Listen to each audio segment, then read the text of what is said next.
y la oscuridad la conocía por su nombre.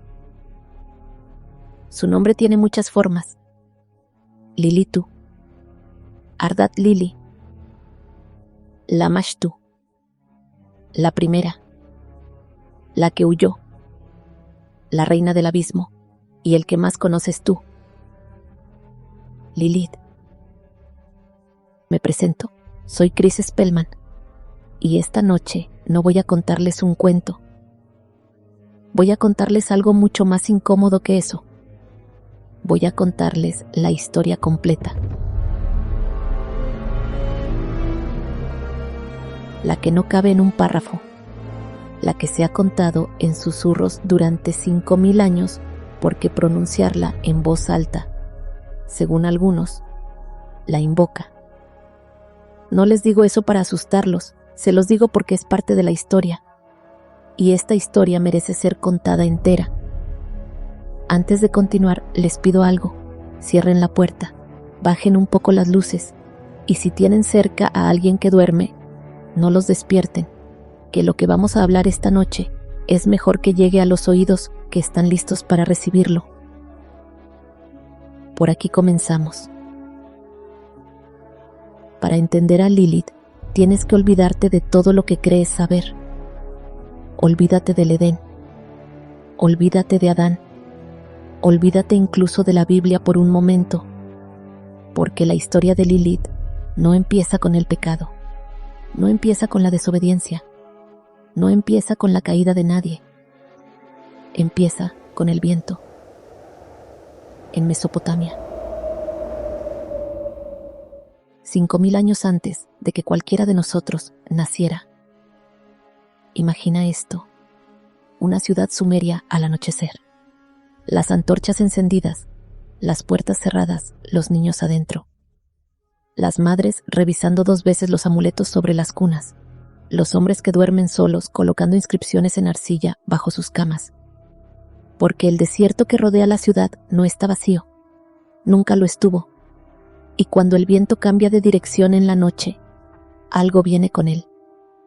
Los antiguos mesopotámicos tenían un concepto que hoy nos cuesta trabajo comprender completamente. Creían que el mundo visible tenía una capa invisible encima, entretejida en él, la capa del orden, los dioses, las ciudades, las cosechas, la familia, la ley. Y la capa del caos no era abstracta, no era filosofía, era habitada por los Lilu. Los Lilu eran espíritus del viento, seres sin cuerpo fijo que cabalgaban las tormentas nocturnas, que se colaban por las rendijas de las puertas, que se posaban sobre el pecho de los que dormían desprotegidos. Entre ellos había 3 que los textos mencionan con más frecuencia: Lilu, el masculino; Lilitu, el femenino; y Ardat Lili, el que no tenía género, pero sí tenía hambre. Lilitu era el femenino, y de todos ellos era el más temido. ¿Por qué? Porque no atacaba de manera aleatoria, elegía. Las madres embarazadas, los recién nacidos en sus primeras noches de vida, los hombres que dormían solos y sin protección. Y según los antiguos mesopotámicos, no lo hacía por crueldad sin más. Lo hacía por algo que ellos entendían perfectamente: por envidia. Era un ser incapaz de crear vida propia, y eso, esa hambre que no puede saciarse, ese vacío que no puede llenarse, la hacía infinitamente más peligrosa que cualquier demonio que simplemente quisiera destruir. Porque la envidia no descansa, nunca. Quiero contarles algo que pocos mencionan cuando hablan de Lilith. En 1902, arqueólogos excavando en Nippur, una de las ciudades más antiguas de Mesopotamia, encontraron un conjunto de tabletas de arcilla. La mayoría eran registros administrativos, inventarios, listas de nombres, pero una de ellas era diferente. Era un conjuro de protección contra Lilitu, escrito en acadio, con más de 3000 años de antigüedad. El texto describe a alguien que despertó en la noche sintiendo un peso sobre su pecho, una presión que lo dejaba sin aire, que lo paralizaba, que le impedía moverse, gritar, despertar a quien dormía a su lado. Y mientras esa presión lo aplastaba, sentía que algo lo miraba, no con furia, con curiosidad, como si lo estuviera estudiando, decidiendo. El conjuro que sigue en la tableta es largo, lleno de nombres de protección, instrucciones para sellar la habitación con aceite de cedro y ceniza. Pero hay una línea al final que el arqueólogo que la tradujo subrayó en sus notas personales y que nunca incluyó en su publicación oficial. Decía: no la mires a los ojos si viene de nuevo, porque lo que ella busca en los tuyos no es tu muerte, es tu nombre. Y si se lo das, ya no podrás pedírselo de vuelta. ¿Por qué no lo publicó? Sus notas dicen que no quería que pareciera que tomaba el texto demasiado en serio, que no quería parecer supersticioso. Murió 2 años después, en su sueño, sin señales de causa aparente. Tenía 43 años. Probablemente fue el corazón. Probablemente.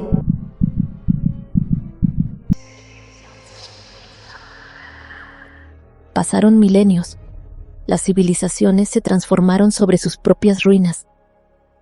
Los dioses cambiaron de nombre, aunque no de naturaleza. Y Lilith viajó con ellos, llegó a los textos hebreos. Y ahí, la historia se puso mucho más interesante. Hay una contradicción en el Génesis que durante siglos la gente prefirió ignorar. En el capítulo 1, Dios crea al hombre y a la mujer al mismo tiempo, varón y hembra los creó. En el capítulo 2, Dios crea a Adán solo y después, de su costilla, crea a Eva. 2 versiones, 2 mujeres. ¿Quién fue la primera? Esa pregunta tuvo respuesta, y su nombre era Lilith. El alfabeto de Ben Sira, un texto medieval judío, oscuro, lleno de preguntas que la ortodoxia prefería no hacer, lo pone por escrito.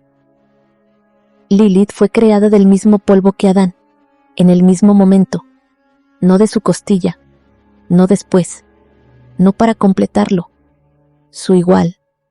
Y Adán no supo qué hacer con eso. El conflicto fue simple en su superficie y devastador en sus consecuencias. Adán quería lo que la mayoría de los hombres de ese mundo querían sin cuestionarlo: dominio, control, que ella ocupara el lugar que él consideraba el suyo por derecho. Lilith dijo que no. Sus palabras, según el alfabeto de Ben Sira, fueron pocas y precisas.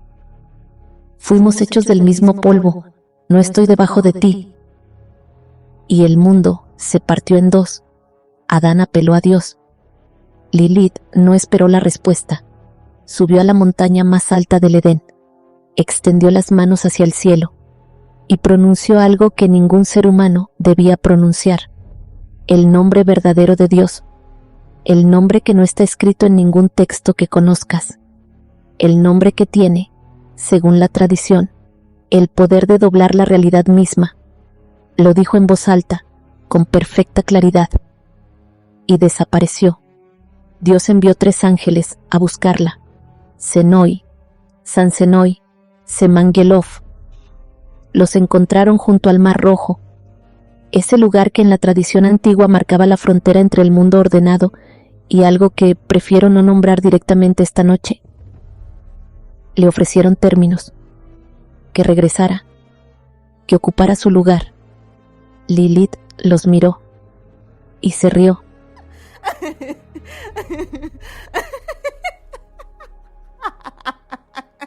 No con crueldad, con algo peor, con la certeza de alguien que ya tomó su decisión y no la lamenta. Había encontrado algo en el desierto, o algo la había encontrado a ella.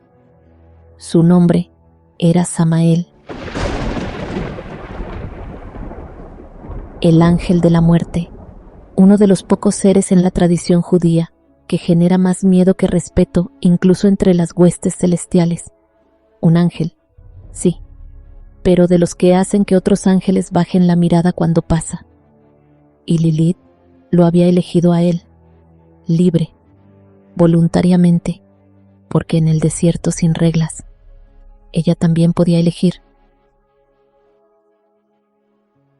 Los ángeles la maldijeron. Sus hijos morirían, 100 por día, dicen los textos. Y Lilith lloró. Esto es lo que nadie destaca suficiente cuando cuenta esta historia. Lloró. Porque los amaba. Y ese amor que se convierte en furia, que se convierte en venganza, es exactamente la alquimia que la transformó en lo que vendría después. En los textos medievales judíos hay una historia que circuló durante siglos en comunidades de Medio Oriente. No es canónica, no aparece en los textos principales, pero se contaba, de madres a hijas, de rabinos a estudiantes, en voz baja, como advertencia. Había un hombre en Bagdad, comerciante, viudo, que vivía solo desde hacía 3 años. Una noche comenzó a tener sueños tan vívidos que al despertar dudaba cuál de los dos mundos era el real. En esos sueños había una mujer, de cabello negro y suelto, ojos que no eran de ningún color que él supiera nombrar, y una voz que le hablaba con una familiaridad que lo perturbaba, como si lo conociera desde antes de que él naciera. Las noches pasaron. Los sueños continuaron. El hombre comenzó a dormir más, a levantarse más tarde, a cerrar su tienda antes de que oscureciera para poder regresar a su cama más pronto. Sus amigos notaron el cambio. Su piel estaba gris, había perdido peso, tenía los ojos de alguien que está mirando algo que los demás no pueden ver. Cuando le preguntaban qué le pasaba, sonreía. Y eso era lo más inquietante de todo, que sonreía. Un rabino del barrio fue a visitarlo.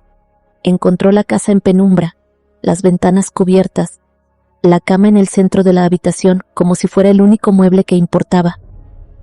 El hombre estaba despierto, pero tardó en reconocerlo, como si regresara de muy lejos. El rabino le preguntó qué soñaba. El hombre le dijo que no eran sueños. «Ella viene», dijo. «Ella viene y me habla. Me pregunta cosas, quiere saber mi nombre completo, el nombre de mi padre, el nombre de mi madre». El rabino palideció. «¿Se lo has dado?», preguntó. El hombre dudó. Esa duda fue suficiente respuesta.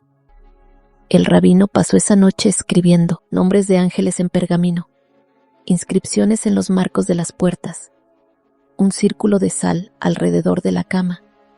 Le dijo al hombre que esa noche, cuando viniera, no le hablara, que no la mirara a los ojos, que repitiera, sin parar, los nombres de los 3 ángeles, Senoi, San Senoi, Semangelov. «Repítelos aunque no puedas mover la boca», le dijo el rabino. «Repítelos en tu mente, sin parar, sin importar lo que veas». Y se fue. A la mañana siguiente, el rabino regresó. El hombre estaba sentado en el borde de la cama, pálido, tembloroso, pero despierto. Le contó que había venido, que él había cerrado los ojos y repetido los nombres, que había sentido el peso sobre su pecho como nunca antes, como si algo intentara abrirlo, y que en algún momento, sin poder evitarlo, había abierto los ojos.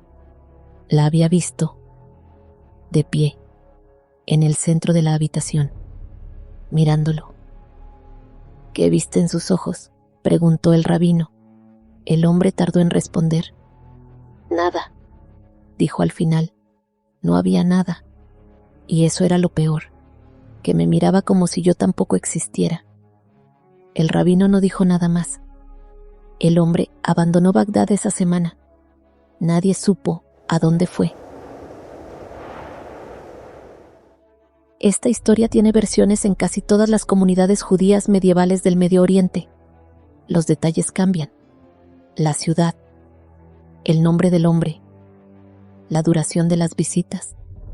Pero hay 3 elementos que nunca cambian: el cabello negro y suelto, el peso sobre el pecho, y esa mirada que mira como si tú no existieras, como si fueras transparente, como si estuviera mirando algo que hay detrás de ti, algo que tú no puedes ver. En la Cábala, el misticismo judío, esa rama del pensamiento que se atreve a mirar a los lados del texto sagrado en lugar de solo al frente, Lilith ocupa un lugar que pocas figuras ocupan. No es simplemente un demonio de folclore, es la contraparte femenina del caos primordial, es la sombra del árbol de la vida. Las Sefirot, los 10 atributos divinos que según la Cábala sostienen el equilibrio del universo, tiene su inversión exacta, su reflejo oscuro, y Lilith habita ese reflejo, no como accidente, como necesidad. El Zohar, texto central del misticismo judío, la describe con una imagen que no olvido desde la primera vez que la leí. Dice que Lilith deambula por los reinos espirituales como una llama que se mueve sin vela, fuego sin origen visible, calor sin fuente, siempre moviéndose, siempre buscando. ¿Qué busca? Los textos dicen que busca a los desprotegidos, a los que duermen sin amuletos, a los que dudan. Pero yo creo, y esto es mío, no es del texto, que busca algo más específico. Creo que busca a los que en la oscuridad de sus propias mentes se preguntan si las reglas que les impusieron tenían algún sentido real. A los que sintieron, aunque sea una vez, el impulso de subir a la montaña más alta y pronunciar algo que no debían pronunciar. A los que se reconocen en ella, aunque no quieran admitirlo.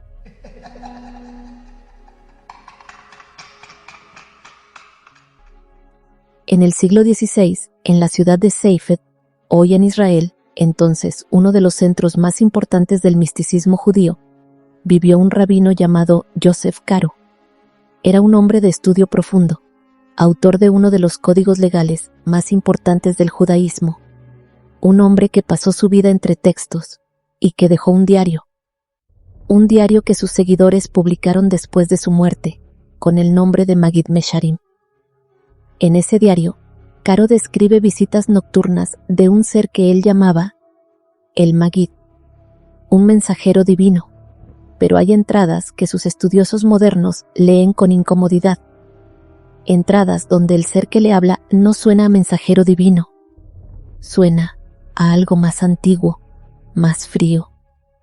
En una entrada fechada hacia 1535, Karo escribe que escuchó una voz que le preguntó si sabía por qué los hombres tenían miedo de la oscuridad. Él respondió que porque en la oscuridad no pueden ver.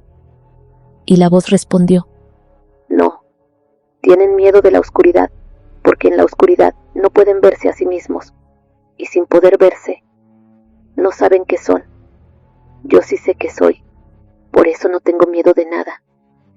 Karo no nombra a la figura, pero esa misma semana escribió una entrada sobre protecciones contra Lilith, sobre amuletos, sobre la importancia de nunca dormir solo sin pronunciar las oraciones correctas. Nunca conectó los 2 textos explícitamente, pero los escribió con 3 días de diferencia, y su letra en la segunda entrada era distinta, más rápida, más apretada, como la de alguien que escribe con prisa, como la de alguien que quiere terminar antes de que vuelva la oscuridad. En la Edad Media, el miedo a Lilith no era superstición de aldea, era teología oficial, era medicina, era ley.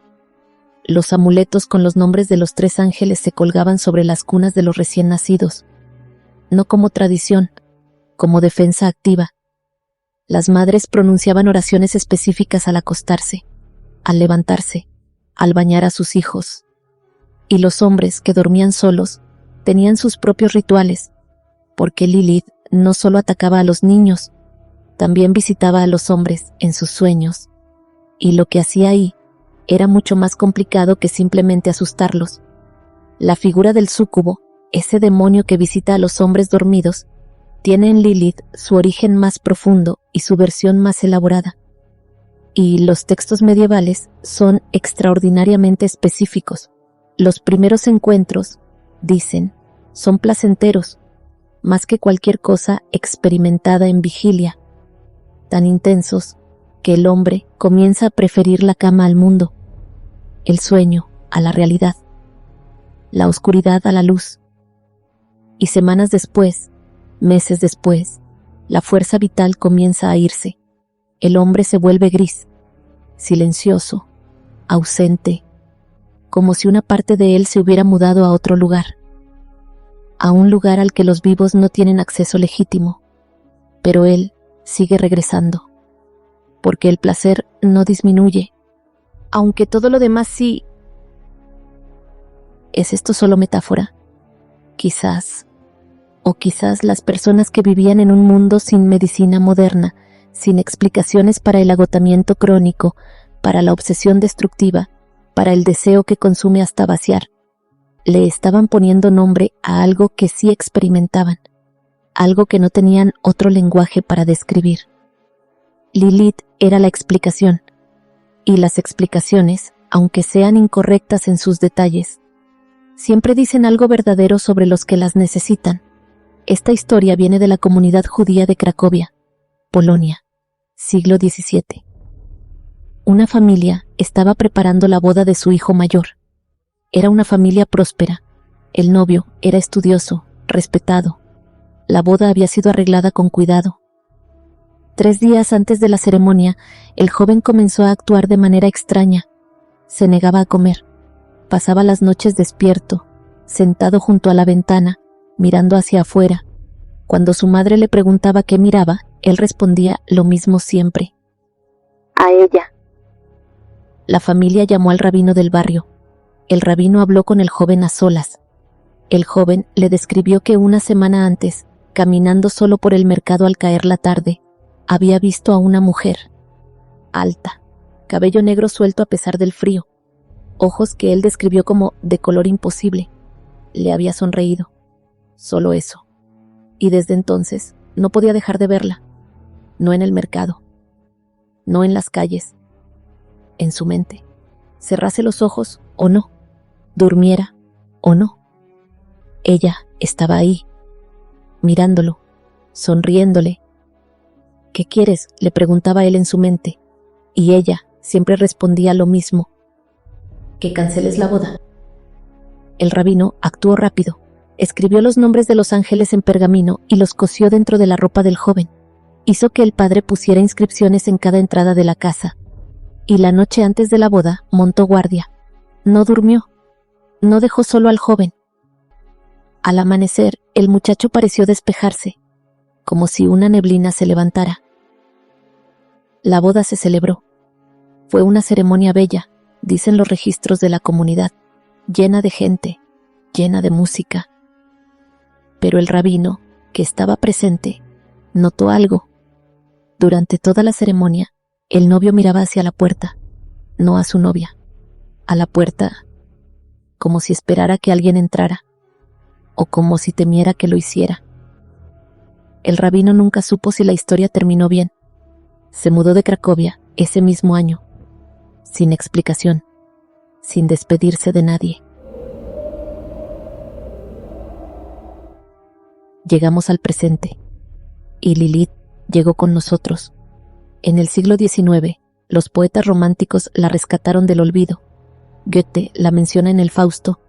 Dante Gabriel Rossetti la pintó en 1868 con el cabello suelto y una mirada que no pide permiso.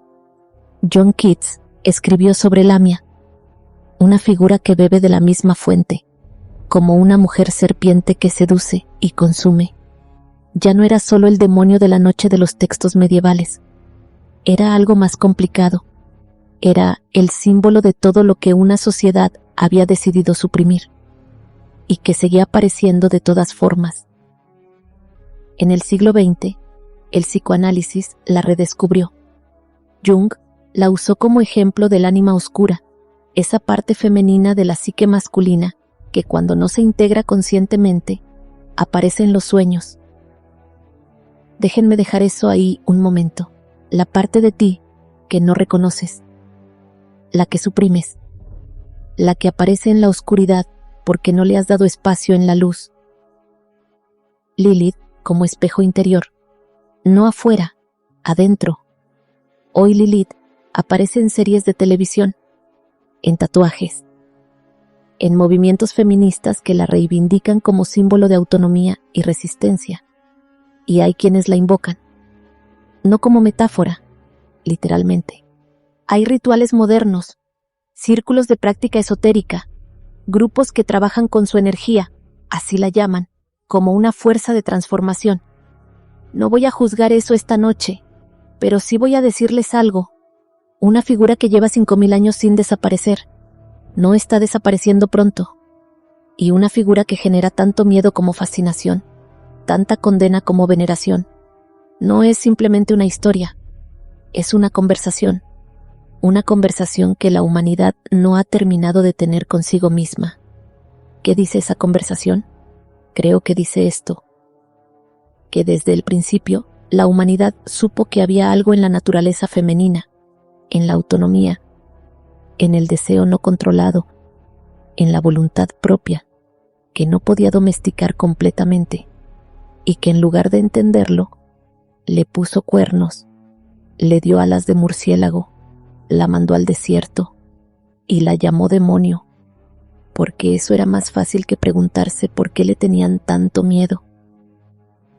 Esa es Lilith, no el monstruo de las cunas, no la seductora de los sueños, no la reina de los demonios, el espejo que lleva 5000 años mostrando lo que decidimos no ver de nosotros mismos, nuestro miedo al caos, nuestra incomodidad con lo que no podemos controlar, nuestra tendencia a llamar demonio a todo lo que se niega a obedecer, y los espejos noctámbulos no mienten, por más que a veces desearíamos que lo hicieran.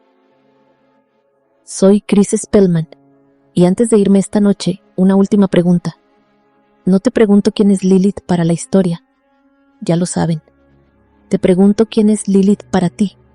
¿Qué reconoces en ella? ¿El miedo? ¿La fascinación? ¿O algo más incómodo que los dos? Algo que prefieres no nombrar, porque ya saben lo que pasa cuando se pronuncian los nombres en voz alta. Ya sabes que te leo en los comentarios. El misterio también es cultura, y tú y yo solo nos despedimos para reencontrarnos de nuevo.